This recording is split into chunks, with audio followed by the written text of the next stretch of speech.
સમગ્ર ભારતમાં મકર સંક્રાંતિની ઉજવણી થઈ હતી ત્યારે પાટણમાં 4 દાયકાઓ પહેલા ઉત્તરાયણ શોકરૂપે મનાવાતી હતી। ઇતિહાસ મુજબ 14 જાન્યુઆરીએ સિદ્ધરાજ જયસિંહનું અવસાન થતાં પાટણ અને સિદ્ધપુરના પતંગ ચગાવાતા નહોતા। સિદ્ધપુર આજે પણ આ પરંપરા જાળવે છે।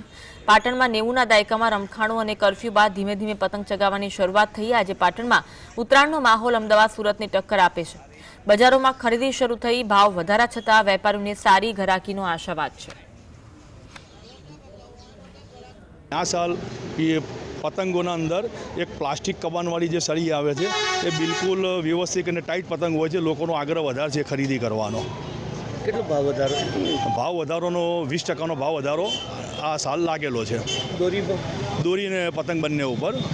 ખરીદીનો માહોલ કેવો? ખરીદીનો માહોલ ધીરે ધીરે સ્ટાફ છે। હવે આ 3 દિવસ બાકી છે પણ લગભગ એવા એધાન દેખાય છે કે લગભગ સારી રીતે લોકો મહોત્સવ મનાવી શકશે।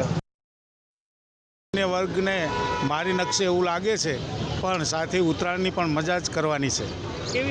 ઉત્તરાયણ કેવી રહેતી હોય અગાઉની જૂના જમાનાની ઉત્તરાયણો તો બધી એમાં તો બહુ ઉત્સાહ અલગ જ હતો, પણ અત્યારે આ મોંઘવારીનો પરિબળ છે એટલે થોડોક ટૂંકા સમયગાળાની અંદર લોકો ભીડ કરતા હોય છે।